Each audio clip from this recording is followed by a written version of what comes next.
नमस्ते नमस्कार प्यारे दोस्तों, कैसे हैं आप सभी। उम्मीद करती हूँ सभी प्यारे बच्चे एकदम बढ़िया होंगे, एकदम मस्त होंगे, बेहतरीन होंगे और बहुत ही ज़्यादा ज़बरदस्त होंगे। तो आप सभी बच्चे कैसे हैं, एक बार कमेंट सेक्शन में ज़रूर बताइएगा। हर हर महादेव सभी को। सावन का महीना शुरू हो चुका है और जो भोले के भक्त हैं वो इस वक्त पूरी भक्ति में लीन हो जाते हैं। तो सभी को सावन का जो आप लोगों का मौसम है उसकी ढेरों शुभकामनाएं और हर हर महादेव सभी को। राधे राधे भाई। और सभी को गुड इवनिंग, सभी बच्चों को प्रणाम नमस्कार। हाँ जी, एनटीपीसी वाले, ग्रुप डी वाले, रेलवे के सभी स्ट्रीम वाले बच्चे जो हैं क्लास के साथ जुड़ जाओ। प्लस जहाँ भी बायोलॉजी आपको पूछी जाती है उस सभी के लिए ये जो आपका प्रैक्टिस सेट है इंपॉर्टेंट होने वाला है। तो एक बार जल्दी से सभी बच्चे बताएं कि आप लोगों तक जो मेरी आवाज़ है वो पहुंच रही है। क्या आप सभी बच्चे मुझे सुन पा रहे हैं? क्या आप सभी बच्चों को वीडियो को लेकर, क्वालिटी को लेकर कोई इशू अभी भी बना हुआ है? तो जल्दी से बताओ, फटाफट से सभी बच्चे बताएं आप लोग मुझे सुन पा रहे हैं भाई। दोस्तों जल्दी से बताएंगे। राधे राधे भाई, नमस्कार। अगर आप सभी बच्चों तक मेरी आवाज़ पहुंच रही है तो एक बार जल्दी से कमेंट सेक्शन में बढ़िया सा आप लोग अपना चेहरा यानी कि हंसती मुस्कुराती इमोजीज पेस्ट कर दीजिए बेटा। फिर मुझे पता चल जाएगा कि आप लोगों तक जो आवाज़ है एकदम परफेक्टली पहुंच रही है। तो बहुत बढ़िया, बहुत बढ़िया। आज ना एक खास बात ये भी है, आपको बता ही देती हूँ, क्योंकि आप सभी बच्चों की वजह से ही ये सब हो पाता है। किसी भी टीचर की ज़िंदगी में जो उसके सपने पूरे होते हैं, कहीं ना कहीं उनमें आप लोगों का प्यार, आप लोगों का जो सहयोग होता है वो ज़रूर होता है। तो जैसा कि मैं आप लोगों के सामने भी शेयर करने वाली हूँ कि आज आपको स्टूडियो में बहुत कुछ अजीब सा या बहुत कुछ नयापन सा दिखाई दे रहा होगा। तो नयापन ये इसलिए है दोस्तों क्योंकि आज मैं अपने घर के स्टूडियो से फाइनली क्लास ले रही हूँ, यानी कि मेरा अपना घर दोस्तों। तो आपको जैसा कि पता था कि बहुत दिनों से मैं आपको बता रही थी कि मेरा घर बन रहा है और बनते बनते आज वो दिन आया है जब मैंने फाइनली अपने घर के अंदर अपना स्टूडियो भी शिफ्ट कर लिया है। और वहीं से आपकी जो क्लास है वो हो रही है बेटा, ससुराल से नहीं, अपने घर से, अपने खुद की मेहनत से बनाए हुए इस घर से ही मैं आज आपकी जो क्लास है स्टूडियो से क्लास आपकी ले रही हूँ।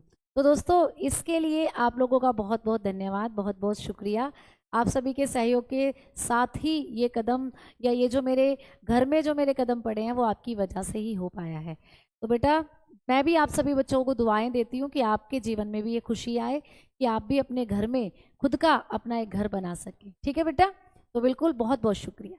चलो आ जाओ, अब हम क्लास को शुरू करते हैं और आज आपका तीसरा प्रैक्टिस सेट है। तो यहाँ पर हम लोग बात करने वाले हैं डिजीजेस के बारे में, यानी कि रोगों के बारे में। तो दोस्तों आज आपके यहाँ ये जो टॉपिक है, इससे पहला प्रश्न आपकी स्क्रीन पर है, आपको पढ़ना है और इसको आंसर करना है। ठीक है, बहुत बहुत शुक्रिया, बहुत बहुत शुक्रिया प्यारे दोस्तों। क्लियर? डिजीजेस बहुत बड़ा टॉपिक है तो इसकी मैं आप लोगों को कई पार्ट्स में क्लास लूंगी, जैसे कल हम इसका सेकेंड पार्ट करेंगे। ठीक है, चलो तो भाई आज की क्लास का जो फर्स्ट क्वेश्चन आपके सामने है, आप बताकर चलेंगे इनमें से कौन सा अंग शरीर की प्रतिरक्षा प्रक्रिया में भाग नहीं लेता। Which of the following organ does not take part in the body's defence process. भाई आप लोग जानते हो ना, हाँ, एनसीईआरटी से ही सारे आपके क्वेश्चन है बेटा। क्लियर? तो देखो जल्दी से बताएंगे आप लोग कि यहाँ पर ये अभी आप लोगों का एनसीईआरटी से हटाया है, लेकिन फिर भी आपको जो यहाँ पर क्वेश्चंस है वो देखने को बनते हैं। क्लियर? तो देखो अब आपके शरीर के अंदर कौन सी प्रतिरक्षा प्रक्रिया है जो कि आपके डिफेंस मैकेनिज्म में भाग नहीं लेती। तो थाइमस ग्रंथि, बिल्कुल बेटा, थाइमस ग्रंथि आपके कहाँ होती है? फेफड़ों के मध्य पाई जाती है। आप बताते हो ये होती है फेफड़ों के मध्य दोस्तों, यानी कि आपके लंग्स के मध्य, बिटवीन लंग्स होती है और आप लोगों को इम्यूनिटी देने का काम करती है, क्योंकि इससे निकलता है एक हार्मोन, थाइमस ग्रंथि से निकलता है एक हार्मोन। इस हार्मोन का नाम क्या है? तो दोस्तों इस हार्मोन का नाम होता है थाइमोसिन। इस हार्मोन का नाम है थाइमोसिन। क्लियर? Thymosin hormone. तो ये जो थाइमोसिन हार्मोन है ये आपकी डब्ल्यूबीसी को मैच्योर करता है। अब डब्ल्यूबीसी मैच्योर होंगी तो इम्यूनिटी बढ़ेगी। मस्तिष्क यहाँ पर आपकी हेल्प नहीं करता इम्यूनिटी बढ़ाने में, क्योंकि मस्तिष्क कमांड सबको दे रहा है बट इसका खुद का कोई रोल नहीं है आपकी इम्यूनिटी बनाने में। प्लीहा स्प्लीन, बिल्कुल यहाँ पर भी इम्यूनिटी मिलती है। लसीका गांठें यानी कि लिम्फ, लिम्फ के अंदर आपको मेनली डब्ल्यूबीसी देखने को मिलती है। आपकी जो व्हाइट ब्लड सेल है वो देखने को मिलती है। और जहां भी व्हाइट सेल होती हैं दोस्तों, व्हाइट ब्लड सेल होती हैं, वहां आपकी इम्यूनिटी जरूर बनेगी ही। तो इसीलिए ये जो लिम्फ होते हैं, श्वेत रक्त कोशिका इनको कहते हैं हिंदी में। तो बेटा यहाँ पर आपकी WBC पाई जाती है, श्वेत रक्त कोशिका, तो यहाँ पर भी आपको इम्यूनिटी मिलती है। तो इसीलिए आपने कहा कि मस्तिष्क यहाँ पर क्या हो जाएगा, सही आंसर हो जाएगा। ठीक है भाई, चलो भाई नेक्स्ट क्वेश्चन की तरफ अब हम लोग बढ़ रहे हैं। अगला प्रश्न है, रुधिर में जीवाणुओं तथा हानिकारक पदार्थों को कौन और कैसे नष्ट करता है? Who and how destroy bacteria and harmful substance in the blood. तो भाई ब्लड के अंदर कौन है जो हानिकारक बैक्टीरिया को मारता है और कैसे मारता है, ये भी आप लोगों को बताकर चलना है। तो राधे राधे भाई, राधे राधे सभी को राधे। तो यहाँ पर बच्चे कह रहे हैं कि सी ऑप्शन सही होगा, बिल्कुल सही बात।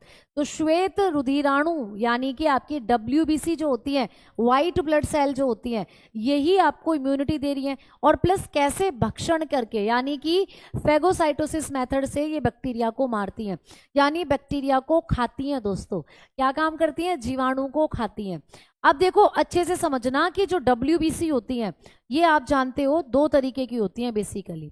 अगर हम देखें WBC को 2 भागों में बांटा है। एक होती है ग्रेन्यूलोसाइट, ठीक है, ग्रेन्यूलोसाइट जिसको कहते हैं कणिका में, यानी इनमें क्या होती है, छोटी छोटी कणिकाएं, छोटे छोटे दाने होते हैं। और दूसरी होती है अग्रेन्यूलोसाइट यानी कि अकणिका में, इनको कहते हैं अकणिका में। तो दोस्तों ये जो आपकी कणिका में और अकणिका में है, इनके भी आगे कुछ टाइप होते हैं जो आपको पूछे जाते हैं। हाँ ठीक है, क्लियर। तो ये आपको चीजें पढ़ाई हैं सारी, आपको WBC पढ़ा है आपने बेटा। तो जो ये होती हैं आप लोगों की ग्रेन्यूलोसाइट जो होती हैं, ये कणिका में और अकणिका में 2 तरीके की होती हैं। अब 2 तरीके की हैं तो बेटा इनके भी कई पार्ट होते हैं। इनके अंदर आप लोगों को कभी भी पूछे कि बेसोफिल किसका पार्ट होती हैं, तो बेसोफिल्स पार्ट होती हैं, आपने कहा अकणिका में का। मैम इसिनोफिल्स, तो एसिनोफिल जो होती हैं ये भी पार्ट होती हैं ये कणिका में का। और मैम न्यूट्रोफिल बहुत पूछा जाता है, न्यूट्रोफिल, तो न्यूट्रोफिल भी किसका पार्ट होती है, कणिका में का पार्ट होती हैं। लेकिन अगर हम लोग देखते हैं यहाँ पर कि एग्रेन्युलोसाइट के पार्ट कौन कौन होती हैं, तो ये 2 होती हैं। आप बताकर चलते हो मोनोसाइट और लिम्फोसाइट। दोस्तों मोनोसाइट यानी कि आप इनको हिंदी में भी कहते हैं मोनोसाइट। अच्छा मोनोसाइट के बारे में एक बहुत इंपॉर्टेंट बात आप मुझे बताएं, मोनोसाइट कैसी WBC है बेटा? सबसे बड़ी WBC है ये, मोनोसाइट होती है सबसे बड़ी WBC, इन्हीं को कहा जाता है बिगेस्ट WBC। और दूसरी होती है लिम्फोसाइट, दूसरी है दोस्तों लिम्फोसाइट। और लिम्फोसाइट जो होती हैं ये सबसे छोटी WBC के रूप में जानी जाती हैं। लिम्फोसाइट क्या होती हैं? सबसे छोटी WBC होती हैं। तो लिम्फोसाइट को हम कहते हैं सबसे छोटी, स्मॉलेस्ट WBC। क्लियर। तो ये पॉइंट्स भी आपको पेपर में आ सकते हैं, ग्रेन्युलोसाइट और अग्रेन्युलोसाइट, और इनमें भी सबसे छोटी और सबसे बड़ी WBC आपको पूछी जा सकती है। क्लियर दोस्तों, आगे बढ़े भाई, है ना। चलो भाई आगे हम लोग बात करते हैं। ठीक, अब देखो यहाँ पर अगर आपको बात करते हैं RBC की, ये रेड ब्लड सेल क्या काम करती हैं? तो रेड ब्लड सेल में तो बेसिकली आप लोगों का हेमोग्लोबिन होता है, और ये हेमोग्लोबिन ऑक्सीजन और कार्बन डाइऑक्साइड का ट्रांसपोर्टेशन करता है आपकी बॉडी के अंदर। प्लाज्मा में बहुत सारी प्रोटीन है, लेकिन अगर इनमें सबसे मेन देखें तो आपकी WBC होती है जो क्या करती हैं, बैक्टीरिया वगैरह को मारती हैं। अच्छा प्लाज्मा के अंदर एक प्रोटीन है जो कि आपको एंटीबॉडी की तरह काम करती है। प्लाज्मा में भी एक प्रोटीन होती है दोस्तों जो एंटीबॉडी की तरह काम करती है। इस प्रोटीन का नाम आपको पूछेगा तो आप बताकर चलते हो ग्लोब्यूलिन, ग्लोब्यूलिन। तो ग्लोब्यूलिन नाम की जो प्रोटीन होती है, ग्लोब्यूलिन, ये कहाँ होती है बेटा? आप बताते हो प्लाज्मा में होती है। ग्लोब्यूलिन ये कहाँ होती है? आपके प्लाज्मा में, और ये भी आपको रोगों से बचाने का काम करती है। अच्छा जब हम प्लेटलेट्स की बात करते हैं तो प्लेटलेट्स का काम क्या है? सारे बच्चे कमेंट सेक्शन में बताओ, अभी के अभी आप लोग बताओ कमेंट सेक्शन में कि जो हम लोगों के बॉडी के अंदर प्लेटलेट्स होती हैं इनका क्या काम होता है।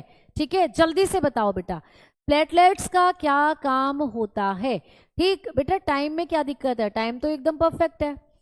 ब्लड क्लोटिंग का काम करती हैं, बिल्कुल रुधिर का थक्का जमाने में मदद करती हैं। तो इनका काम होता है help in blood clotting.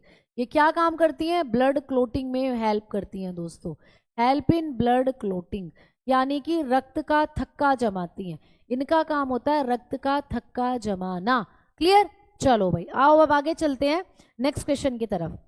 Question number 3, लसिका गांठें किसे नष्ट करने में सहायता करती हैं? लसिका गांठें, जैसे कि मैंने कहा था कि आपकी बॉडी के अंदर जो आपकी बॉडी के अंदर जॉइंट्स होते हैं, जैसे ये आपके हाथ हैं, यहाँ पे जॉइंट्स हैं, तो यहाँ पर एक छन्नी नुमा यानी कि यहाँ पर एक सिस्टम काम करता है। आपकी बॉडी के अंदर जितने भी जॉइंट्स हैं उनमें एक सिस्टम काम करता है, इसको कहते हैं लिम्फेटिक सिस्टम, और इसी के अंदर पाई जाती हैं आपकी लसिका गांठें जो होती हैं।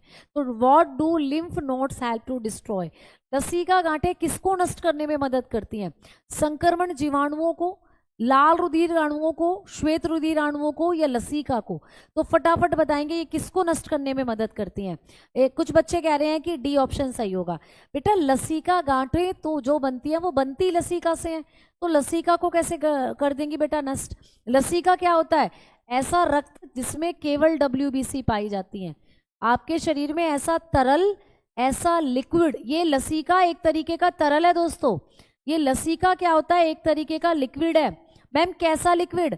जिसमें केवल WBC पाई जाती है, WBC पाई जाती है बेटा। तो आपको ये भी क्वेश्चन आता है कि हमारी बॉडी के अंदर वो कौन सा लिक्विड है, कौन सा तरल है जिसमें WBC पाई जाती है, केवल WBC। क्लियर? तो आपने कहा कि लसिका एक तरीके का लिक्विड, जैसा आपका ब्लड है ना वैसा ही लिक्विड होता है लसिका, लेकिन इसमें अंतर, ब्लड में तो सारी चीजें हैं, प्लाज्मा भी है, RBC भी है, WBC भी है, प्लेटलेट भी है, सब कुछ है ब्लड में तो, लेकिन लसिका में केवल WBC पाई जाती है। ओनली WBC इसके अंदर मिलती है। और ये WBC है तो मैंने कहा था WBC जहां होगी बैक्टीरिया की खैर नहीं दोस्तों, फिर तो बैक्टीरिया को ये खाकर ही मानेंगी। तो जब लसिका है और लसिका में WBC, तो WBC क्या काम करती है, या लसिका गांठें क्या काम करती हैं? संक्रमण जीवाणुओं को खा जाती हैं बेटा, या इन्फेक्शियस बैक्टीरिया जो होते हैं इनको नष्ट करने का ये काम करती हैं। तो यहाँ पर ए ऑप्शन आप लोगों का क्या हो जाएगा? सही हो जाएगा। चलिए भाई आइए नेक्स्ट क्वेश्चन की तरफ चलेंगे, लेकिन उससे पहले मैं आपसे जरूर पूछना चाहूंगी कि जो RBC होती है इनका केमिकल नेम लिखो फटाफट। WBC का केमिकल नेम लिखो फटाफट। RBC को किस नाम से जानते हैं, WBC को किस नाम से जानते हैं? सारे बच्चे कमेंट सेक्शन में बताओ। मैं एकदम मस्त हूं भाई प्रिंस गुप्ता जी, और आप सभी बच्चे भी एकदम मस्त होंगे ये उम्मीद करती हूँ। तो जल्दी से बताओ, जल्दी से फटाफट सारे बच्चे, कि यहाँ पर RBC रेड ब्लड सेल जो है इनका साइंटिफिक या केमिकल नेम होता है एरिथ्रोसाइट। बिल्कुल सही बात। क्या होता है दोस्तों? Erythrocyte, erythrocyte. क्लियर? तो आप बताते हो एरिथ्रोसाइट, एरिथ्रोसाइट। इनका केमिकल नेम होता है एरिथ्रोसाइट। WBC होता है ल्यूकोसाइट, ल्यूकोसाइट। WBC का नाम होता है ल्यूकोसाइट। क्लियर? और प्लेटलेट्स की अगर बात करते हैं तो थ्रोम्बोसाइट, थ्रोम्बोसाइट। तो थ्रोम्बोसाइट किसका नाम होता है? प्लेटलेट्स का, थ्रोम्बोसाइट। क्लियर? थ्रोम्बोसाइट किसका नाम होता है? आपने कहा प्लेटलेट्स का।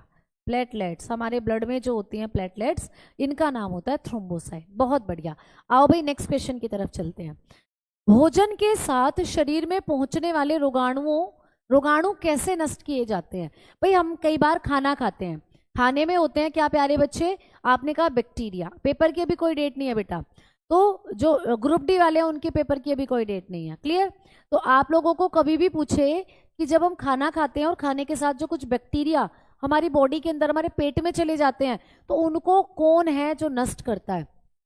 ये दांतों से चबाकर नष्ट हो जाते हैं, पेप्सिन द्वारा नष्ट हो जाते हैं, पितरस द्वारा, या पितरस इनको मार देगा, या HCl द्वारा? तो दोस्तों आप बताते हो HCl द्वारा ये मरकर नष्ट हो जाते हैं। HCl द्वारा, बिल्कुल डी आंसर। HCl एक एसिड है जो आपके स्टमक में बनता है, जो हमारे पेट में बनता है दोस्तों, हम लोगों के आमाशय में बनता है। और ये जो हमारा आमाशय होता है ना, इसी के अंदर पाया जाता है ये HCl, और ये बैक्टीरिया को मारने का काम करता है। क्लियर? तो आपने कहा कि यहाँ पर दांतों से चबाएंगे तो खाना चब रहा है। अगर यहाँ लार होती तो हाँ फिर बता सकते थे, क्योंकि लार जो होती है हम लोगों की, सलाइवा, सलाइवा के अंदर भी पाया जाता है एक एंजाइम लाइसोजाइम। ये लाइसोजाइम भी मारता है बेटा बैक्टीरिया को, लाइसोजाइम भी बैक्टीरिया को मारता है। बट दांतों की बात हो रही है तो बेसिकली दांतों से चबाकर बैक्टीरिया नहीं मरेंगे। पेप्सिन क्या काम कर रहा है, मैंने बताया था, पेप्सिन तो प्रोटीन को पचाता है। भाई जिसके भी नाम के पीछे सीन आ जाए वो तो हमेशा प्रोटीन का पाचन करता है, तो ये तो बैक्टीरिया को नहीं मारता, प्रोटीन को पचाता है। ठीक है। पित्तरस जो होता है ये क्या काम करता है, जल्दी से बाइल जूस का काम बताओ। तो ये तो वसा का पाचन करता है दोस्तों, वसा का पाइसीकरण करता है। तो इसका काम तो होता है वसा का पाइसीकरण। ये क्या करता है दोस्तों, ये तो फैट का इमल्सिफिकेशन करता है। फैट इमल्सिफिकेशन क्या करता है बेटा, फैट का इमल्सिफिकेशन करता है, वसा का पाइसीकरण करता है दोस्तों। ठीक है ना। HCl का पूरा नाम बेटा, HCl का कुछ भी पूरा नाम नहीं होता, ये होता है हाइड्रोक्लोरिक एसिड, हाइड्रोक्लोरिक अम्ल। इसका पूरा नाम होता है हाइड्रोक्लोरिक एसिड, इसको कहते हैं हाइड्रोक्लोरिक अम्ल दोस्तों, हाइड्रोक्लोरिक एसिड, इसको कहा जाता है हाइड्रोक्लोरिक अम्ल। क्लियर, ये आपके पेट में भी होता है। चलो भाई आओ नेक्स्ट क्वेश्चन की तरफ चलते हैं। हमारे शरीर में इनमें से किस अंग में किन कोशिकाओं द्वारा प्रतिरक्षी पदार्थ अर्थात एंटीबॉडीज बनाए जाते हैं।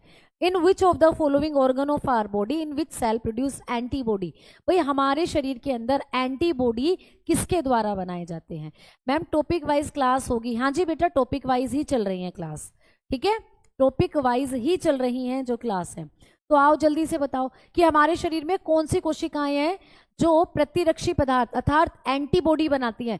भाई आपके शरीर में जो बैक्टीरिया को मारती है ना वो होती है एंटीबॉडी।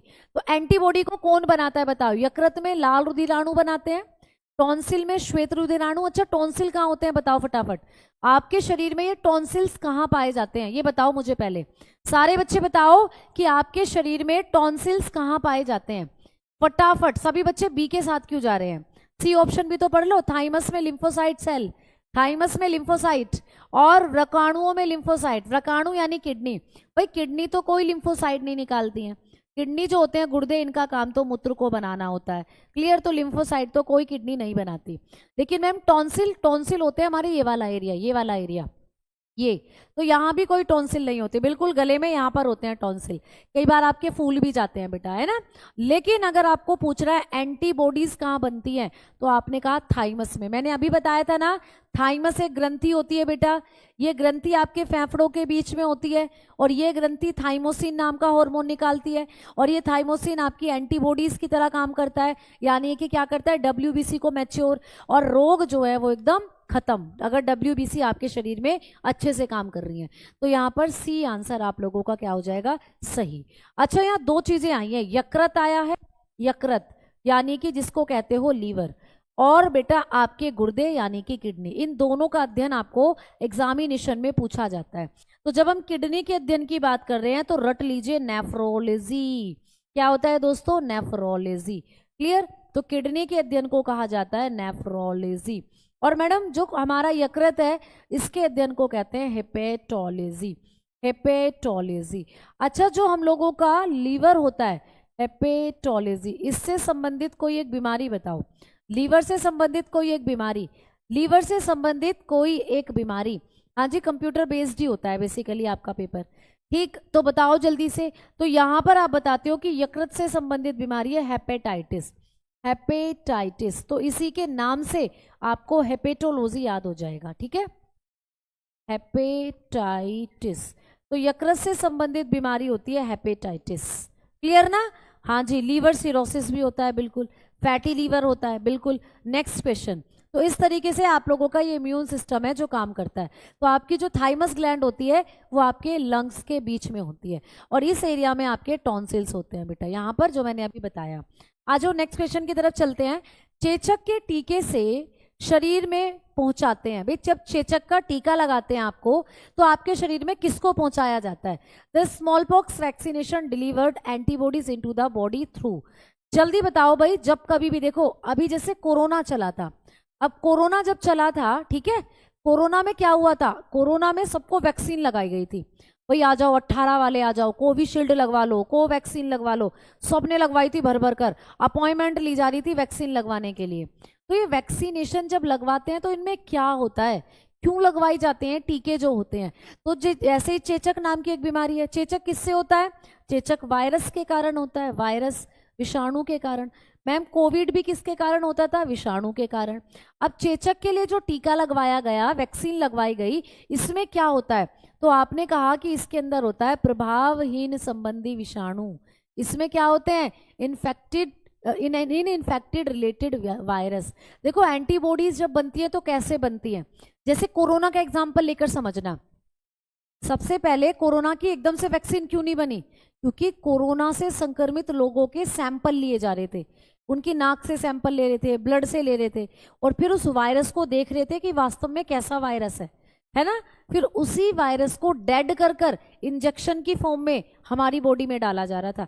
हमारे अंदर है अभी कोरोना का वायरस, तभी तो हमारी बॉडी रेस्पॉन्स कर रही है, क्योंकि हमारा जो इम्यून सिस्टम है ना वो तैयार हो जाता है कि अच्छा ये वायरस आया है हमारे शरीर में, मारो, हमला, साथियों हमला।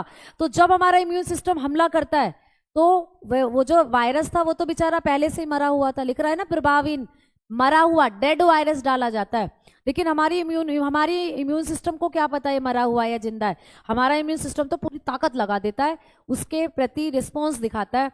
तो इसीलिए हमारा जो इम्यून सिस्टम है, जब कभी इन फ्यूचर जिंदा तरीके से कोरोना का वायरस हमारे शरीर में जाएगा तो हमारा इम्यून सिस्टम पहचान लेगा, साथियों ये वही है, दोबारा से आ गया, साथियों हमला, तो फिर से वही इम्यून सिस्टम हमला कर देता है उस पर, तो बेचारे को फिर मार गिरा देते हैं। तो एक तरीके से तैयारी, जैसे कभी कोई युद्ध छिड़ता है तो युद्ध से पहले क्या हुआ था, तैयारी हुई थी ना, सायरन बजा था कि भाई जैसे युद्ध छिड़ जाए, आपके एरिया में ब्लैकआउट हुआ था, सायरन बज रहा है तो नीचे लेट जाते थे, अगर वो एक तैयारी थी। तो वैक्सीनेशन भी एक तैयारी है कि इन फ्यूचर कभी जिंदा फॉर्म में वायरस आपके शरीर में चला जाए तो आपकी जो आपका बॉडी, आपका इम्यून सिस्टम अपने आप झेल लेगा उसको। तो इसीलिए निष्क्रिय रूप में जो वायरस होते हैं वो आपकी बॉडी में डाले जाते हैं, जिससे हमारा इम्यून सिस्टम एक्टिव हो जाता है और इस वायरस से होने वाली जो भी आपके अंदर मतलब हानियां हैं उन सबको रोक देता है। ठीक, तो यहाँ पे आपने कहा ये जो आपका बी ऑप्शन है ये सही हो जाएगा। क्लियर, आगे चलते हैं नेक्स्ट। निश्चेतक प्रतिरक्षा की स्थापना के लिए किसके इंजेक्शन दिए जाते हैं, whose injection are given to establish passive immunity। यानी कि जब किसी की इम्यूनिटी कम होती है तो उसकी इम्यूनिटी बढ़ाने के लिए उसको किसके इंजेक्शन दिए जाते हैं, जल्दी से बताओ। ठीक है, हाँ जी भाई, किसके इंजेक्शन दिए जाते हैं, तो आप कहोगे भाई किसी में अगर प्रतिरोधक शक्ति कम है तो उसका काम एक से एक चीज से चल सकता है, एंटीबॉडी से। उसके शरीर में एंटीबॉडी डालो भैया, क्योंकि उसके शरीर में खुद एंटीबॉडी नहीं बन रही है, इसीलिए वो बेचारा बीमार हो रहा है, तो उसको बाहर से एंटीबॉडीज दे दो, इंजेक्शन के द्वारा दे दो, तो इंजेक्शन से उसको एंटीबॉडीज दी जाती हैं। एंटीबायोटिक के इंजेक्शन लगते हैं। तुमने कई बार देखा है जैसे कोई बच्चा बीमार हो रहा है, डॉक्टर कहेगा हॉस्पिटल में एडमिट करना पड़ेगा और एंटीबायोटिक के इंजेक्शन लगाने पड़ेंगे, तो हम कहते हैं कोई बात नहीं लगाओ, तो डॉक्टर क्या करता है फिर एंटीबायोटिक के इंजेक्शन लगाता है। क्यों लगा रहा है एंटीबायोटिक के इंजेक्शन, मतलब कि बच्चे के शरीर में खुद नहीं बन रही एंटीबायोटिक, मतलब खुद रोगों से लड़ने वाली शक्ति बच्चे के शरीर में नहीं है, इसीलिए डॉक्टर इंजेक्शन के थ्रू उसके अंदर डाल रहा है। तो आपको क्या दिए जाते हैं, एंटीबॉडीज दिए जाते हैं। जब भी किसी की इम्यूनिटी कमजोर होती है तो उसको एक्टिव करने के लिए क्या देते हैं, एंटीबॉडीज के इंजेक्शन देते हैं। क्लियर, समझ में आ गई बात, क्लियर। चलो भाई नेक्स्ट क्वेश्चन की तरफ चलते हैं। हिस्टोसाइट्स होती हैं बेटा, हिस्टोसाइट्स क्या होती हैं बताओ। हिस्टोसाइट्स रुधिरोत्पादक यानी हेमेटोपोइसिस, हेमेटोपोइसिस का मतलब होता है रक्त का निर्माण करने वाली कोशिका। हेमेटोपोइसिस होती है रक्त का निर्माण, रक्त निर्माण करने वाली कोशिका। ठीक है, ब्लड फॉर्मेशन करने वाली सेल, तो ब्लड फॉर्मेशन करने वाली सेल तो नहीं होती है। क्लियर, आगे चलते हैं नेक्स्ट। मैक्रोफेज होती हैं, उत्सर्जित कोशिकाएं होती हैं, या ये सब होती हैं, तो आपने कहा ये होती है मैक्रोफेज नेचर की, ये होती है मैक्रोफेज। हिस्टोसाइट्स आपके शरीर में हर जगह है। हिस्टोसाइट्स आपके शरीर के अंदर पाई जाने वाली अलग अलग तरीके की कोशिका, ये आपकी आरबीसी में भी होती हैं, आपके रक्त में भी होती हैं, सब जगह पाई जाती हैं। तो और क्या काम करती हैं दोस्तों, ये आप लोगों के शरीर में जो भी इन्फेक्शन होता है उसको मारने के लिए रिस्पॉन्सिबल होती हैं। कोई भी वायरस आपके शरीर में चला जाए, कोई भी बैक्टीरिया आपके शरीर में चला जाए, उनको मारने का काम करती है हिस्टोसाइट्स। तो ये हिस्टोसाइट्स एक तरीके की ऐसी कोशिकाएं हैं जो आपके शरीर में हर जगह पाई जाती हैं। ठीक है, क्लियर। चलो, तो आपने कहा मैक्रोफेज नेचर की होती हैं। आ जाओ नेक्स्ट, नौवां प्रश्न। एक जंतु के शरीर में किसी ऊतक का दूसरे जंतु के शरीर में आरोपण बिना किसी विशेष प्रबंध के तभी सफल हो सकता है जब transplantation of any tissue of one animals body into another animal's body can be successful without any special arrangement only when। भाई एक जंतु है, उस जंतु के ऊतक निकालकर किसी दूसरे जंतु के शरीर में डाले जा रहे हैं, तो ऐसा कब हो सकता है? किसी युवा स्त्री के हृदय को बूढ़े पुरुष के शरीर में रोपित करें? नहीं भैया, ऐसा तो नहीं हो सकता। शशक की त्वचा का आरोपण कुत्ते के शरीर पर करें? नहीं। खरगोश की जो त्वचा है वो कहाँ चढ़ा दो? कुत्ते के शरीर पर चढ़ा दो? नहीं हो सकता। एक व्यक्ति के वृक्क का आरोपण विभिन्न रुधिर वर्ग के व्यक्तियों में करें? ऐसा भी नहीं हो सकता, क्योंकि जब किसी को किडनी दी जाएगी, क्लियर, जब किडनी दी जाएगी तो ब्लड ग्रुप भी सेम होना चाहिए, और कई बार किडनी शूट भी नहीं होती। देखते हो ना, डॉक्टर पहले मैच करके देखता है, ऐसे थोड़ी है किसी को भी दे दो भैया, किसी को भी दे दो, नहीं हो सकता ये भी। अंतः प्रजात वंश के एक चूहे की त्वचा का आरोपण उसी वंश के दूसरे चूहे पर करें, ये सही है। देखो, जब एक टिश्यू, जैसे टिश्यू डोनेट किए जाते हैं ना, तो वो टिश्यू हमेशा ऐसे डोनेट किए जाएंगे कि भाई उसी प्रजाति की जानवर हो और उसी प्रजाति के अंदर किए जाएंगे। तो यहाँ पे क्या लिख रखा है कि प्रजात वंश के एक चूहे की त्वचा का आरोपण इसी वंश के दूसरे चूहों पर कर सकते हो। जैसे आपने देखा होगा कि किसी को अगर हम किडनी डोनेट कर रहे हैं, तो किडनी बहुत कम, ऐसा ज्यादा होता है कि परिवार में से किसी की किडनी मैच करती है बेटा। Clear, clear. तो आप लोगों को याद रखना है कि परिवार में ही, जैसे भाई बहन है, उनकी ही किडनी ज्यादातर मैच करेगी, उनका ही लीवर ज्यादातर मैच करेगा। किसी बाहर का बहुत कम चांसेस होते हैं मैच करने का, इसलिए परिवार में से ही ज्यादातर डोनेट करते हैं अपनी किडनी, ये सब। ठीक है, तो यहाँ पर भी उसी प्रजाति या उसी वंश के एक चूहे का उसी वंश के दूसरे चूहे पर आप अगर स्किन हम लोग दे रहे हैं या चूहा के अंदर टिश्यू दे रहे हैं, तो यहाँ पर ये मैच कर जाएगा। तो डी ऑप्शन यहाँ पे आपका सही होगा। अगला प्रश्न है, निम्नलिखित में से ट्रैंक्विलाइजर है। बेटा ट्रैंक्विलाइजर क्या होता है बताओ? विच of the following is a tranquilliser? Aspirin, aspirin होता है खून को पतला करने वाली दवाई, ये हृदय रोगी को दी जाती है।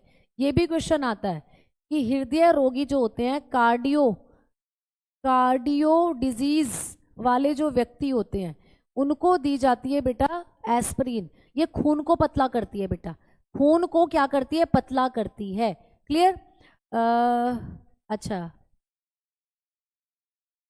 क्वेश्चन गायब हो जाते हैं, डाउट्स पूछता हूं तो हमेशा ऑटोमेटिकली मेरा क्वेश्चन गायब हो जाता है। कहाँ गायब हो जाता है बेटा? टेलीग्राम ग्रुप में। ये बताओ, मॉर्फिन, मॉर्फिन तो एक तरीके की ड्रग होती है। एक्वेनिल, बिल्कुल ये एक ट्रैंक्विलाइजर होती है। तो ये मैम ट्रैंक्विलाइजर होते क्या हैं? तो ट्रैंक्विलाइजर ऐसी दवाएं हैं दोस्तों जो चिंता के लिए, चिंता को कम करती हैं बेटा। चिंता ता चिता चिता, चिंता ता ता, चिंता को कम करने वाली दवाई है ये। ठीक है, कम करने वाली दवा। जब कभी भी कोई स्ट्रेस में रहता है, ठीक है, तो ये चिंता को कम करने वाली दवा होती है बेटा, ये जो ट्रैंक्विलाइजर होती हैं। एनेक्साइटी को कम करती हैं, एनेक्साइटी, एनेक्साइटी को कम करती हैं, चिंता को कम करती हैं बेटा। जब हम बहुत ज़्यादा स्ट्रेस में रहते हैं, चिंता रहती है, कुछ लोगों की हैबिट बन जाती है कि वो ट्रैंक्विलाइजर खाना शुरू कर देते हैं। जरा सी टेंशन हुई, रात को नींद नहीं आ रही, तो भैया ले ली दवाई और नींद आ गई, फिर उन्हें चिंता कम करने वाली दवाई होती है। तो आपने कहा सी ऑप्शन क्या हो जाएगा? सही। क्लियर? आ जाओ आगे बात करते हैं।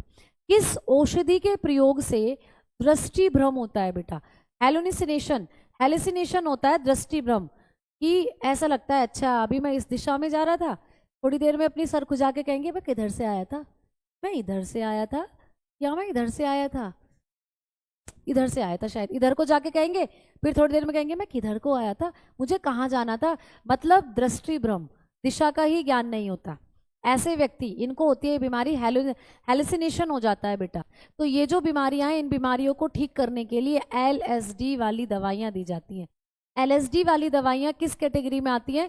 जो दृष्टि भ्रम से ग्रस्त लोगों को दी जाती हैं, दृष्टि भ्रम से ग्रस्त रोगियों को दी जाती हैं।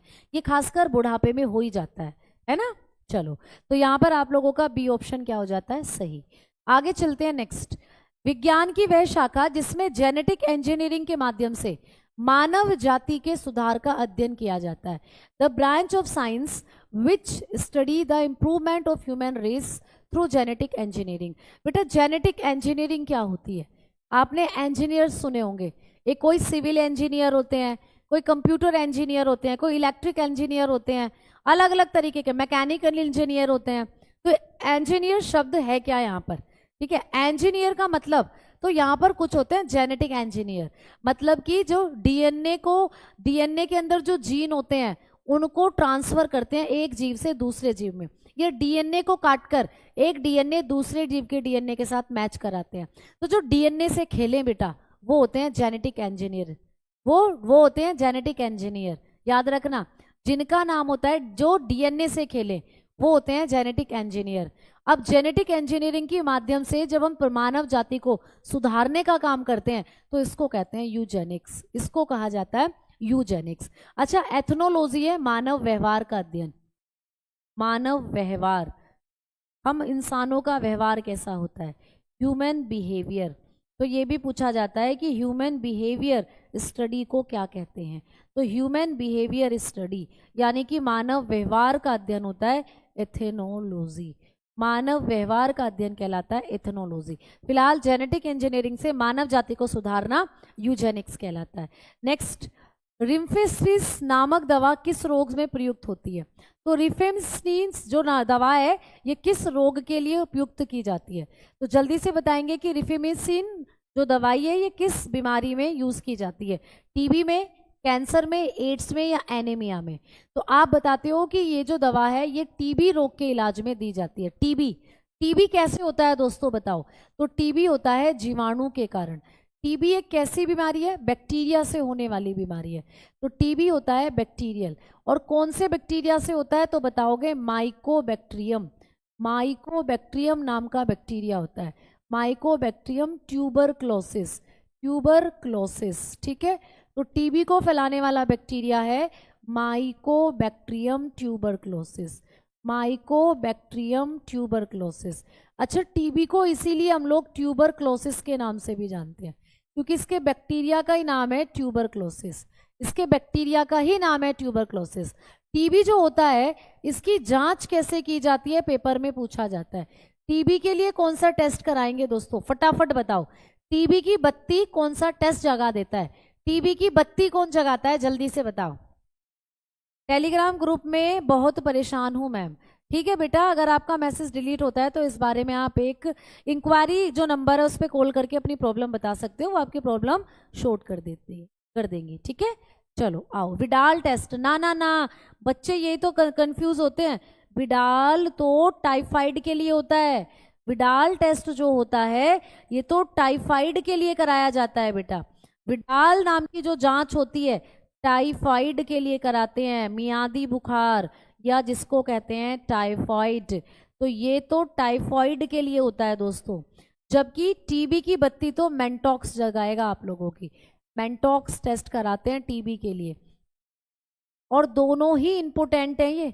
ये दोनों ही इंपोर्टेंट है, विडाल भी पूछा जाता है और मेंटॉक्स भी पूछा जाता है। तो ये जो दवा है ये टीबी के उपचार में दी जाती है बेटा, क्लियर। अच्छा, यहाँ एड्स है, एड्स के लिए भी आपको पूछा जाता है जांच। एड्स वैसे तो लाइलाज बीमारी है, लेकिन एड्स के लिए एड्स की एक कंडीशन होती है HIV पॉजिटिव होना। HIV पॉजिटिव यानी कि जब किसी व्यक्ति को कोई व्यक्ति अपनी जांच कराए और वो HIV पॉजिटिव हो तो उसका इलाज हो सकता है बेटा। अब उसका इलाज क्या है? इसका इलाज है कि एजिडोथाइमिडीन दी जाएगी।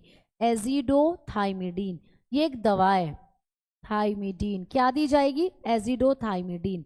तो आपको ये भी पूछ सकता है कि एजिडोथाइमिडीन ये किस बीमारी के इलाज के लिए दी जाने वाली दवा है? एजिडोथाइमिडीन एड्स के इलाज के लिए दी जाती है। एड्स तो नहीं बोलेंगे, HIV पॉजिटिव जब कोई होता है उसको दी जाती है। एड्स एक ऐसी बीमारी है जिसमें हमारी रोगों से लड़ने की शक्ति खत्म हो जाती है, जिसमें हमारी रोगों से लड़ने की शक्ति बिल्कुल खत्म हो जाती है। ठीक है, चलो आओ आगे बात करते हैं। अच्छा दोस्तों, जब हम टीबी की जांच करा रहे हैं तो मेंटॉक्स टेस्ट करा लो। टाइफाइड की जांच करा रहे हैं तो विडाल टेस्ट करा लो। अब कभी आपको पूछे कि एड्स की जांच करानी है तो कौन सा टेस्ट कराएंगे, एड्स की जांच के लिए कौन सा टेस्ट कराएंगे, तो आपने कहा एलिसा कराएंगे, एलिसा, ठीक है, एलिसा टेस्ट कराएंगे एड्स की जांच के लिए, एलिसा या एलिसा इसको कह देते हैं, ठीक है। एलिसा की फुल फॉर्म भी आ जाती है एंजाइम लिंक्ड इम्यूनोसोर्बेंट एसे, एंजाइम लिंक्ड इम्यूनोसोर्बेंट एसे, ये इसकी फुल फॉर्म होती है, ठीक है, इम्यूनोसोर्बेंट एसे, यही हिंदी में रहती है बेटा, एंजाइम लिंक्ड इम्यूनोसोर्बेंट एसे, ये इसकी फुल फॉर्म होती है। अच्छा, एड्स के लिए और भी कई जांच होती हैं, जैसे वेस्टर्न ब्लॉट भी कराते हैं, वेस्टर्न ब्लॉट ये भी आपको पूछा जा सकता है, वेस्टर्न ब्लॉट, क्लियर। अब यहाँ पर आपको एक और चीज दी हुई है, वेस्टर्न ब्लॉट, क्लियर। एक और बीमारी दी हुई थी कैंसर, अब इसका भी पूछ लेता है कैंसर, तो कैंसर की जांच के लिए हम लोग कौन सा टेस्ट कराएं, तो जब हम कैंसर की जांच कराते हैं तो दोस्तों इसके लिए भी आपको जांच पूछी जाती है, कैंसर के लिए कराते हैं बायोप्सी, कैंसर के लिए डॉक्टर कराता है बायोप्सी, तो बायोप्सी जो जांच होती है वो कैंसर की पहचान के लिए होती है, बायोप्सी होती है कैंसर की पहचान के लिए, ये भी आपको याद रखना है। तो चलते हैं दोस्तों नेक्स्ट क्वेश्चन की तरफ। केंद्रीय औषधीय एवं सुगंध पौध संस्थान कहाँ स्थित है, where is the central institute of medicinal and aromatic plant located, तो जल्दी से बताएं कि ये जो आपका केंद्रीय औषधीय सुगंध पौधों द्वारा जो संस्थान है ये कहाँ पर है दोस्तों, फटाफट बताओ। अरे वाह, ये तो सबको पता है भाई, चलो तो बिल्कुल लगा दो, लखनऊ, कहाँ पर है दोस्तों, लखनऊ। अच्छा, लखनऊ किसकी राजधानी है, लखनऊ किसकी राजधानी है, फटाफट बताओ सारे बच्चे, लखनऊ जो है वो किसकी राजधानी है, उत्तर प्रदेश की राजधानी लखनऊ है, ठीक। चलो बहुत बढ़िया। वे पदार्थ जो एंटीबायोटिक की मारक क्षमता को कई गुना अधिक बढ़ा देते हैं कहलाते हैं, भाई वो पदार्थ जो आपकी एंटीबायोटिक को बहुत ज्यादा स्ट्रोंग बना देते हैं, आपके शरीर में एंटीबायोटिक ज्यादा से ज्यादा काम करने लग जाती हैं, बैक्टीरिया को ज्यादा से ज्यादा मार गिराने लगती हैं, तो इनको कहते हैं बायो इनहेंसर। वो पदार्थ जो एंटीबायोटिक को या एंटीबायोटिक की मारक क्षमता को कई गुना बढ़ा देते हैं, इनको कहा जाता है बायो इनहेंसर। क्या कहते हैं बेटा, बायो इनहेंसर। देखो, बायो का मतलब होता है जैविक चीजें, इनहेंसर मतलब बढ़ाना, तो जो एंटीबायोटिक यानी कि जैविक प्रतिजैवी बोलते हैं ना एंटीबायोटिक को, तो बायो इनहेंसर होते हैं जो एंटीबायोटिक की मारक क्षमता को बढ़ा दे। अच्छा, यहाँ एक बहुत इंपॉर्टेंट ऑप्शन दिया हुआ है इंटरफेरोन, ये भी पूछ लेता है पेपर में, बेटा इंटरफेरोन क्या होते हैं, तो इंटरफेरोन जो है ये एक तरीके की प्रोटीन का समूह है। क्या होते हैं इंटरफेरोन, प्रोटीन का समूह, ये होते हैं प्रोटीन का समूह। मैम ये प्रोटीन का समूह क्या काम करता है, ये ग्रुप ऑफ प्रोटीन है। मैम ये क्या काम करते हैं, तो ये वायरस के प्रति आपके शरीर में काम करते हैं, ये विषाणु के प्रति कार्य करते हैं, ये भी पूछा जाता है, विषाणु के प्रति सक्रिय रहते हैं ये। तो आपको एग्जाम में क्वेश्चन बना था एक बार कि इंटरफेरोन किसके प्रति सक्रिय होते हैं, जीवाणु, विषाणु, कवक या फंगस या प्रोटोजोआ, तो आप बताते हो विषाणु, ये विषाणु के प्रति सक्रिय रहते हैं, तो आपके शरीर में ये विषाणु को मारने का काम करते हैं, ठीक है। तो आपने कहा एक्टिव बाय वायरसेस, तो जैसे ही आपके शरीर में कोई वायरस जाएगा ये एक्टिव हो जाएंगे इंटरफेरोन, क्लियर। तो सी ऑप्शन यहाँ पे क्या हो गया, सही। नेक्स्ट क्वेश्चन है, फिनाइल किस वर्ग का औषधि है बेटा, फिनाइल तुमने नाम सुना होगा, घरों में पोंछा डालकर फिनाइल लगाते हैं। सिस्ट कैसे होता है बेटा, जब आपकी कोशिकाएं वो एक साथ इकट्ठा हो जाए, ठीक है, तो वहां पर एक सिस्ट बन जाती है, ट्यूबर बन जाती है, उसी को हम सिस्ट कहते हैं बेटा, क्लियर। चलो तो बताओ जल्दी, फिनाइल किस वर्ग का औषधि है बेटा, फिनाइल, सबने फिनाइल का नाम सुना है, कोई ऐसा बच्चा है जिसे ये ना पता हो कि फिनाइल क्या होता है। हॉस्पिटल्स में जाते हो, वो जो दवाई की सी खुशबू आती रहती है, घरों में भी हम लोग कई बार पोछा लगाकर हम क्या लगाते हैं, सफाई करते हैं अपने घर की, तो ये होता है डिसइंफेक्टेंट। बेटा तुमने कई बार सुना होगा, जैसे कि अब कोरोना हुआ था, कोरोना में सैनिटाइजर का नाम सब जान गए कि भैया कोई घर में आया है, लो भैया पहले सैनिटाइज कर लो, हम घर से बाहर जा रहे हैं, लो सैनिटाइज करो। है ना, हम खाना खा रहे हैं, लो सैनिटाइज करो। तो सैनिटाइजर, सैनिटाइजर शब्द ही हमने कोरोना में सुना था भैया, उससे पहले किसी ने ये वर्ड सुना था? नहीं। लेकिन कोरोना में एक और वर्ड निकल कर आया था, डिसइंफेक्टेंट। करीना कपूर का ऐड देखा होगा, है ना, करीना कपूर सैफ अली खान का ऐड देखा होगा। ये है बहुत अच्छा डिसइंफेक्टेंट, मेरे घर के सारे बैक्टीरिया को मार दे, मेरे घर के सारे जीवाणुओं विषाणुओं को मारे। तो मतलब डिसइंफेक्टेंट होता है फिनाइल। क्या काम करता है? बैक्टीरिया को मारता है। इसीलिए तो हॉस्पिटल में इसका बार बार पोछा लगाया जाता है, क्योंकि वहां पर पेशेंट ज्यादा होते हैं और वहां पर आसपास वायरस बैक्टीरिया ज्यादा घूम रहे होते हैं। तो ये एक डिसइंफेक्टेंट है। अब ये जो एनालिसिक दवा होती है, ये दर्द निवारक होती है, दर्द निवारक। ऐसी दवा जो दर्द कम करती है बेटा, पेन किलर होती है ये। तो पेन किलर को कहा जाता है एनालिसिक, पेन किलर, दर्द निवारक होती है जो दर्द को कम करें। अच्छा, antiseptic, Dettol antiseptic, Savlon antiseptic. तो ये डेटोल वगैरह ये घाव को धोने का काम करती हैं। क्या करती हैं बेटा? घाव को धोती हैं, घाव को धोना, वुंड वॉशिंग का काम करती हैं। जैसे किसी को चोट लग गई तो डॉक्टर या हम लोग घर में भी क्या करते हैं, सबसे पहले डेटोल लाते हैं कॉटन में रखकर और उसके घाव को ऐसे साफ करते हैं डेटोल से। तो ये होते हैं एंटीसेप्टिक, मतलब ये भी बैक्टीरिया को मारने का काम करते हैं। ठीक है, चलो।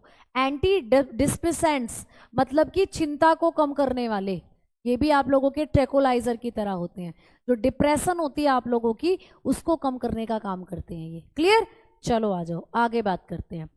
BCG का टीका नवजात शिशु को कितने दिनों के भीतर लगाया जाता है? दोस्तों BCG नाम तो सुना ही होगा। तो BCG का टीका जो होता है, इसकी फुल फॉर्म होती है बैसिलस, बैसिलस कैलमीटीग्यूरिन, बैसिलस कैलमीटीग्यूरिन। तो बैसिलस कैलमीटीग्यूरिन जो है ये क्या है? ये BCG की फुल फॉर्म है। अब ये टीका किस बीमारी से बचाव के लिए लगाते हैं ये भी बता दो। बैसिलस कैलमीटीग्यूरिन, बैसिलस कैलमीटीग्यूरिन, इसको लगाया जाता है टीबी से बचाव के लिए, ट्यूबरक्लोसिस, टीबी से बचाव के लिए।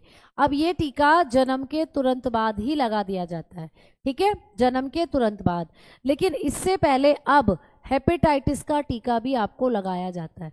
तो हेपेटाइटिस और टीबी, ये जो आप लोगों के BCG है, इनको बच्चों को जन्म के तुरंत बाद ही लगा देते हैं बेटा। ठीक है, चलो आओ आगे बात करते हैं। नेक्स्ट, अच्छा एक और है DPT। ये DPT डिप्थीरिया पर्ट्यूसिस टेटनस से बचाव के लिए लगाते हैं। ये लगभग 6 माह से 1 साल तक के बच्चे को लगाया जा सकता है। ठीक, चलो नेक्स्ट। किस वर्ष जापानी मस्तिष्क ज्वर प्रकट हुआ? बेटा जापानी मस्तिष्क ज्वर, जिसको जापानीज इंसेफेलाइटिस कहते हैं, जिसमें हमारे मस्तिष्क के अंदर वायरस या बैक्टीरिया का इन्फेक्शन हो जाता है और हमें दौरे पड़ने लगते हैं। तो ये बीमारी 1987 में खोजी गई थी बेटा, 1987 में, मस्तिष्क ज्वर 1987।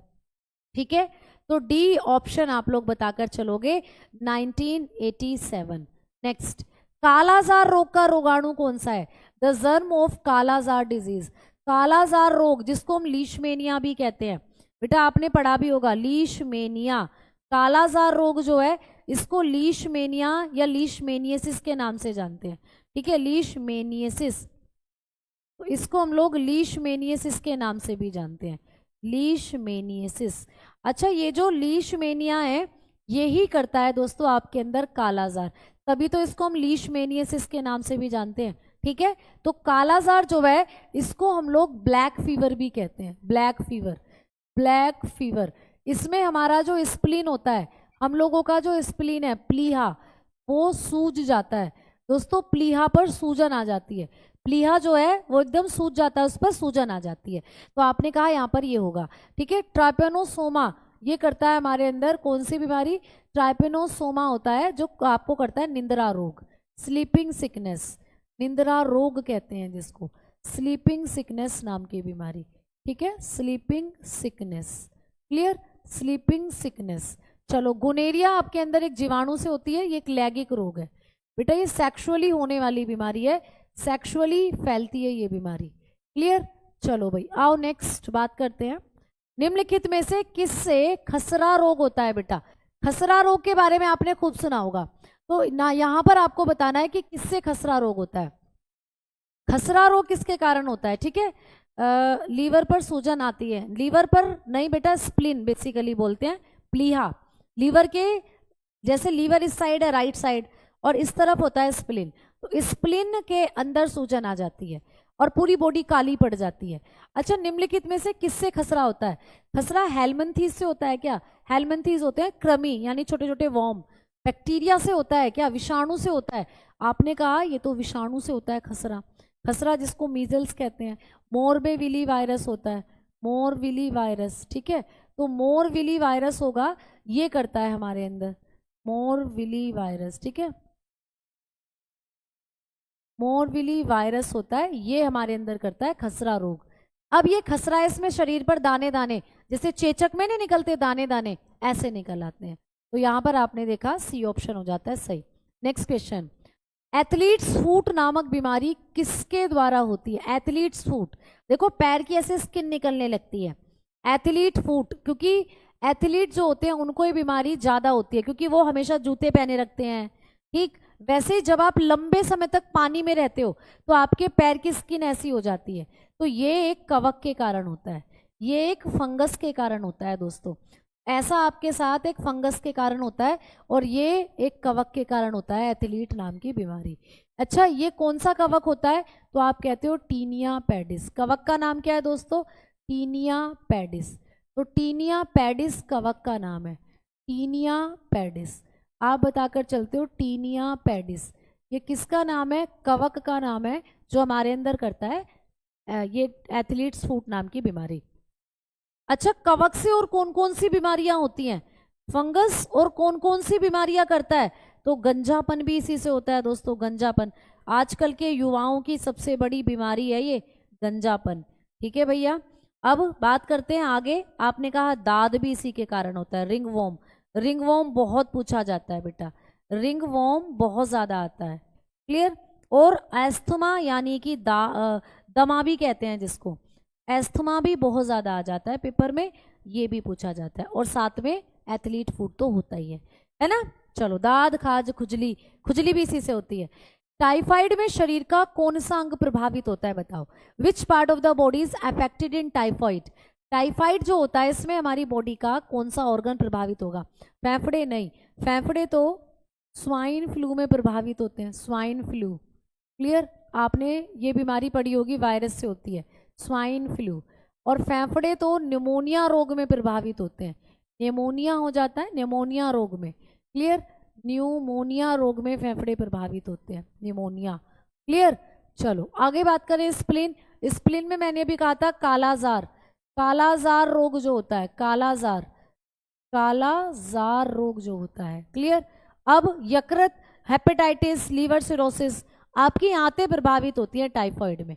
टाइफाइड जो होता है इसको आंत्र ज्वर के नाम से भी जानते हैं, इसीलिए इसको कहते हैं आंत्र ज्वर, इंटेस्टाइन फीवर कहते हैं इसको, क्योंकि इसमें हमारी आंतें प्रभावित होती हैं। इंटेस्टाइनल फीवर, इसको क्या कहते हैं? इंटेस्टाइनल फीवर, आंत ज्वर इसीलिए कहते हैं, है ना। कमेंट जा रहा है बेटा, रुक रुक के जा रहा है, मौसम खराब है इस वजह से हो सकता है रुक रुक के आ रहा हो कमेंट। आओ बात करते हैं आगे। ट्रोकोमा रोग होता है बेटा, ट्रोकोमा आंखों से संबंधित है, पूरी आंखें लाल हो जाती हैं, कई बार इससे अंधापन भी आ सकता है, ठीक है, अंधापन भी इससे हो सकता है। तो ये जो आप लोग बताएंगे कि ट्रोकोमा रोग जो है ये किससे संबंधित है बताओ? तो ये बीमारी हमारे अंदर बैक्टीरिया से होती है, ठीक है। क्लेमाइडिया, क्लेमाइडिया ट्रोकोमेटिस, बैक्टीरिया का नाम क्लेमाइडिया ट्रोकोमेटिस, क्लियर। तो ये करता है हमारे अंदर ट्रोकोमा रोग, क्लेमाइडिया, क्लेमाइडिया ट्रोकोमेटिस, क्लियर, ट्रोकोमेटिस। बेटा ये बीमारी आपकी आंखों से संबंधित है। आंखों से संबंधित एक और बीमारी होती है ग्लूकोमा, आपकी आंखों से संबंधित होता है ग्लूकोमा। तो ट्रोकोमा, ग्लूकोमा ये सब आंखों से संबंधित होते हैं, याद रखकर चलोगे, ठीक है। चलो भाई, बी ऑप्शन यहाँ पे सही।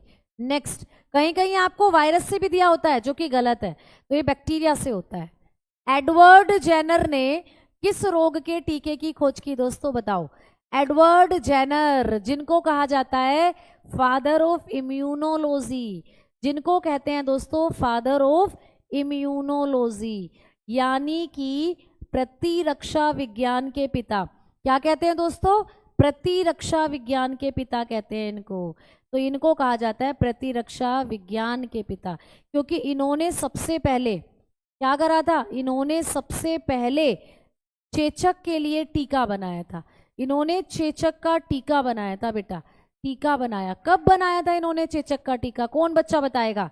इन्होंने स्मॉल पॉक्स वैक्सीनेशन बनाई थी। स्मॉल पॉक्स वैक्सीनेशन इन्होंने बनाई थी बेटा। कब बनाया था? तो आप बताते हो 1796 में। 1796 में इन्होंने करा था चेचक का टीका, तो इसीलिए इनको कहते हैं इम्यूनोलॉजी के पिता। तो इसीलिए इन्होंने चेचक का टीका बनाया। पोलियो के 2 टीके हैं, एक तो है बेटा ओपीवी, ओरल पोलियो वैक्सीनेशन, जो मुंह से पिलाई जाती है। इसको तो साबिन ने बनाया था, साबिन। क्लियर? तो साबिन ने बनाया था मुंह से पिलाई जाने वाली दवा। और एक है पोलियो का टीका, पोलियो टीका। तो पोलियो का टीका किसने बनाया था? जोनास सॉल्क ने। तो आप लोग सॉल्क याद रखना, सॉल्क ने। किसने बेटा? सॉल्क ने बनाया था। एड्स के लिए तो कोई टीका ही नहीं है, एड्स तो लाइलाज बीमारी है। अगर टीका होता तो फिर एड्स से लोग इतने क्यों डरते भैया, है ना? चलो, टीबी के लिए बता दिया, बैसिलस और कैलमिटी ने बनाया था। बैसिलस, कैलमिटी और ग्यूरिन ने, कैलमिटी और ग्यूरिन, इन दोनों ने मिलकर बनाया था इस टीके को, कैलमिटी और ग्यूरिन, क्योंकि इसकी नाम ही क्या था? Bacillus calamity Guérin. Next question, निम्न में से कौन सुमेलित जोड़ा है बताना है आप लोगों को। कौन यहाँ पर मैच कर रहा है? प्लाज्मोडियम खटमल है क्या? नहीं भैया। ग्लोसिना पैलिसस निश्व रोग, नोज में बीमारी करता है? नहीं। ग्लोसिना तो एक मक्खी है जो आपके अंदर निंद्रा रोग करता है। ग्रह मक्खी कालाजार करती है? नहीं। कालाजार करने वाली मक्खी है, आप बताते हो सैंड फ्लाई, बालू में पाई जाती है। ये तो सैंड फ्लाई है, बालू मक्खी कहते हो जिसको, ये तो बालू मक्खी करती है बेटा, बालू मक्खी। क्लियर? जबकि एंट अमीबा हिस्टोलिटिका तालाब का घोंघा, बिल्कुल ये सही है। एंट अमीबा हिस्टोलिटिका जो है ये पानी में रहता है, तालाब में। ठीक है, ये कहाँ रहता है दोस्तों? तालाब में रहता है। और ये आपके अंदर पायरिया रोग भी कर सकता है। ठीक है, क्या कर सकता है? पायरिया। तो ये आपके अंदर पायरिया नाम की बीमारी भी कर सकता है दोस्तों। एंट अमीबा हिस्टोलिटिका आपको क्या कर सकता है? पायरिया नाम की बीमारी कर सकता है। तो यहाँ पर ये बिल्कुल सही हो गया, डी ऑप्शन। ठीक, चलो आगे बात करते हैं। एस्केरिसिस का संक्रमण प्राय होता है। एस्केरिस जो एक तरीके का क्या है बेटा? एक तरीके का कृमि। एस्केरिस एक तरीके का वोम है। किसमें आता है ये एस्केरिस? किस संघ में आता है? जल्दी बताओ। एस्केरिस को किस फाइलम में रखा गया है दोस्तों? एस्केरिस जो होता है इसको रखा गया है गोलकृमि के अंदर। इसको हम लोग गोलकृमि कहते हैं, यानी कि राउंड वोम। राउंड वोम के नाम से जाना जाता है। और राउंड वोम किस में आते हैं? नीमेटोडा में आते हैं, नीमेटोडा। ठीक है, नीमेटोडा के अंदर आते हैं ये, नीमेटोडा में आते हैं। एस्केरिसिस या एस्केलमेंथीज में भी कह सकते हो। तो ये एस्केरिस जो होता है ये गंदे पानी और तरकारियों के द्वारा हमारे शरीर में पहुंचता है। ये मिट्टी में रहता है, गंदे पानी में रहेगा, और बेटा कच्ची सब्जियां जब आप खा लोगे तो तभी आपके शरीर में पहुंच जाएगा। ठीक है, कच्ची सब्जियां खाने से पहुंच जाता है। अब देखो यहाँ पर आप लोगों ने बात करी कि अधपके सुअर का मांस खाने से तो स्वाइन फ्लू हमारे अंदर हो सकता है, swine flu. Clear? Swine flu जो थी सांस से संबंधित बीमारी, ये हो सकता है। सीसी मक्खी जिसको हम लोग कहते हैं, तो ये जो सीसी मक्खी होती है ये करती है निंद्रा रोग आपके अंदर। क्लियर? नींद ना आए, नींद ना आए, मुझे चैन ना आए, चैन ना आए। तो भैया नींद ना आए मुझे, चैन ना आए मुझे, तो भैया आपको पता ही है, न जाने कहाँ दिल खो गया। तो तुम्हारे साथ ऐसा पेपर टाइम में होना चाहिए, नींद ना आए, चैन ना आए। मच्छर के काटने से कौन कौन सी बीमारी होती है? तो आपने कहा डेंगू, मलेरिया। ठीक है, डेंगू, मलेरिया। और बेटा आप बता सकते हो, डेंगू हो गया, मलेरिया हो गया। ठीक, और भी बहुत सी बीमारियां हैं जैसे चिकन गुनिया हो गया। ठीक है, चिकन गुनिया। तो ये सारी बीमारियां मच्छर से होती हैं। आएंगे आगे बात करेंगे। सिफिलिस एक लैंगिक प्रसारित रोग है जो उत्पन्न होता है। दोस्तों सिफिलिस जो नाम की बीमारी होती है ये किससे उत्पन्न होता है बताओ? तो सिफिलिस मैंने कहा था ये भी एक लैंगिक रोग है, सेक्सुअल डिजीज है, और ये एक दूसरे के साथ सेक्सुअली कांटेक्ट बनाने से फैलती है बीमारी, जो कि आपके अंदर ट्रिपोनिमा पैलिडियम द्वारा होती है, ट्रिपोनिमा पैलिडियम। मैम पार्शुरेला द्वारा कौन सी होती है? प्लेग। पार्शुरेला से होती है प्लेग नाम की बीमारी, प्लेग, जिसका कारक होते हैं हमेशा चूहे। ये बीमारी चूहों से फैलती है, रैट से। क्लियर? और मैम यहाँ पे विब्रियो कोलेरी यानी हेजा करता है, विब्रियो हेजा, कोलेरा नाम की बीमारी होती है हेजा। क्लियर? और मैम लेप्टोस्पाइरला, ये लेप्टोस्पाइरल नाम की लेप्टोस्पेरेसिस नाम की बीमारी करता है, लेप्टोस्पाइरोसिस, स्पाइरोसिस, लेप्टोस्पाइरोसिस नाम की बीमारी, स्पाइरोसिस। ठीक है, ये होती है एक बीमारी, तो ये लेप्टोस्पाइरा द्वारा होती है, लेप्टोस्पाइरोसिस। चलो नेक्स्ट क्वेश्चन की तरफ बढ़ते हैं दोस्तों। अगला प्रश्न कौन सा है आप लोग मुझे बताएंगे। नेक्स्ट 28वां प्रश्न, निम्न में से किसे चिकन पॉक्स होता है बेटा? विच of the following causes chicken pox? Chicken pox तो आप लोग जानते हो, माता जो निकल जाती है, माता। ठीक है, तो भाई माता जो निकलती है वो किसके कारण निकलती है आपको बताना है, जल्दी बताओ। तो बता रहे हैं बच्चे डी आंसर सही, वेरिसेला, बिल्कुल। अच्छा, चेचक के बारे में जब हम लोग बात करते हैं, चेचक जिसको कहते हैं स्मॉल पॉक्स, चेचक को कहते हैं स्मॉल